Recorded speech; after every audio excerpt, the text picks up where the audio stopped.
My first marriage felt like a fairy tale until I caught who I thought was my soulmate cheating. I was shattered, but I found love again with someone who just confirmed to me that soulmates are nothing but a myth. Before meeting my current husband, I was married to my ex-husband, Dave. Dave and I met when we were 5 years old. He moved into our neighborhood when he was 5. He was this cute boy next door. We became inseparable. Even our parents joked that when we would be adults we would be married. Ever since I knew the concept of marriage, I was determined that I would marry Dave. We were like soulmates. We had the same interests, the same hobbies, the similar thoughts. He was my first everything. My first kiss, my first boyfriend. The guy I lost my V card to. Among our friends we were the perfect couple. After graduating high school, we immediately got married.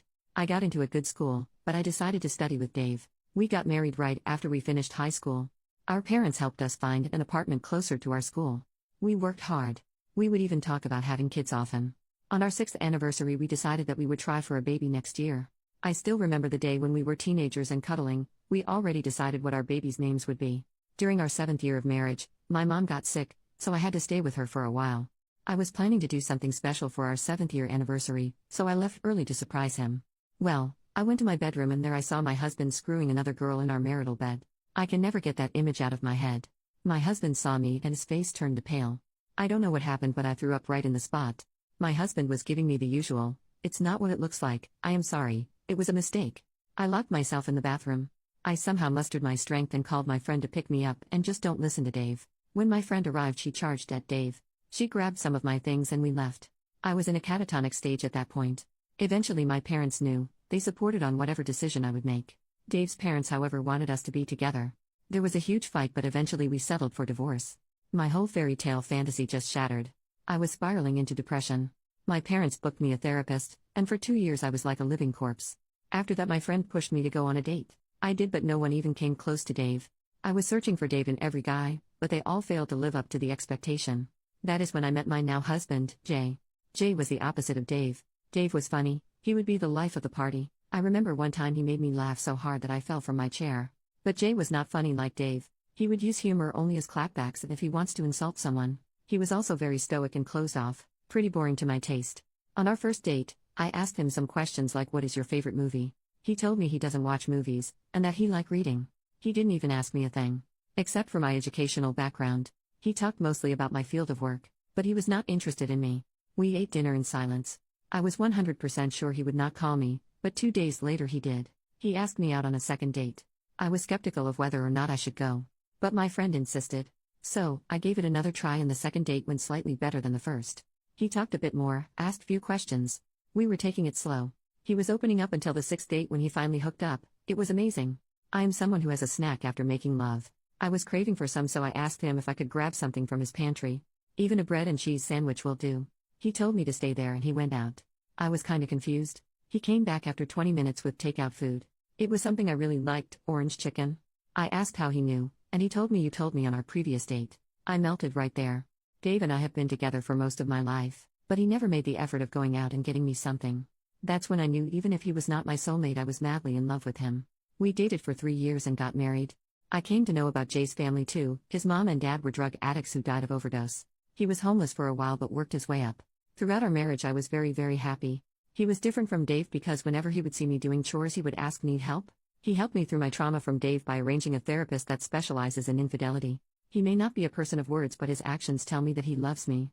When I was pregnant with our daughter, I would wake him up in the middle of the night to either get me food or rub my feet, and he would say yes ma'am and get to work. I love him. Even after 15 years of marriage my love has not stopped. He is still the stoic man I fell in love with. After meeting him I stopped believing in the concept of a soulmate. He was not mine but we somehow make it work. I love you, Jay. Thanks for being there in my life. And anyone who is wondering what happened to Dave, he is getting his 3rd divorce. His mom blames me for his downfall but she refuses to see that her son cheated on his every marriage. OP makes a separate post 2 days later. I said I love you to my husband after 5 years. My husband, 47 male, and I, 46 female, have been together for 18 years and married for 15. My husband is not the type who always shows his feelings. He is very stoic, smiles on very few occasions and maintains a routine. Some even say that he is a robot. But I don't think so. I am someone who is very outgoing and completely the opposite of him. Before I was married to him, I was married to someone else who cheated on me. I used to say I love you a lot in my first marriage. But after my divorce, I had some sort of aversion to those words. Over the last 18 years, we have said I love you only 5 times. First time was when we were dating, second was on our wedding day, third and fourth when our daughter and son was born, fifth was 5 years ago on Christmas when we were really tipsy because of the drinks. I wrote a post about how I met him and how we got together, but it made me realize that we haven't said I love you to each other for a long time. But it didn't bother me. Even if he never said it, he always shows that he loves me in his actions. He does chores for me, he would always give me a foot massage, make me my favorite dish, even kiss me out of the blue. I do not have any complaints. He is the best husband that anyone could ever ask for. But this was something that has been in the back of my mind for a while. We cuddle, we hang out, we make love, but still no I love yous. I would love to hear it and say it more often, but somehow it just makes me nervous. I decided to buckle up and just say it. It's just 3 words. So yesterday when he was reading a book on the couch, I stood in front of him and said, I love you. He looked at me and was confused. I repeated it. For the first time, I could see him get flustered. He told me okay. I was a little disappointed by his response. I thought he just didn't love me anymore. Later that night when I was lying down, he came to our bedroom and told me that he is sorry for his response. That it caught him off guard. He told me that he loves me a lot. And not even a day goes by he doesn't feel lucky to have me in his life. I was tearing up. That was better than my confession. I asked him that why don't we say that often. He told me that he doesn't say it because throughout his entire life no one has said it to him except for me. His parents were addicts who cared less for him. He had to start working since 14. He grew up in hardship, so saying I love yous are weird for him. But also he feels like we didn't have to tell each other when we express it with our actions way more. I told him I want to say it more now and want him to say it back if that's okay with him. I saw him smile for a while and he said it is fine as long as I want it. I don't think we need to say it when we know we love each other a lot. We will probably stop saying it after a few days and go back to our mundane events lol. OP makes a new post 10 days later, story of my husband Jay. A lot of you people have been asking me and personally messaging me about Jay's upbringing and how he managed to survive. Well, I am not sure if I am the right person to talk about his personal life. I mean, I heard some parts which really made me cry. Therefore, I will try to summarize it. So, my husband Jay is an only child. His mom and dad were from a poor family. They were addicts. His household was a mess. He remembers his father pushing him down the stairs when he was like 8. Jay mostly grew up with his grandfather, his mom's dad. As far as I know, his mom was not allowed to come to his grandfather's house. Jay mostly spent his weekdays at his house. His mom and dad didn't care.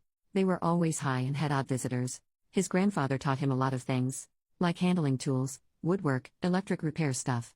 Ever since he was little, with some advice from his grandfather, he learned that his parents are very useless. He has to survive on his own.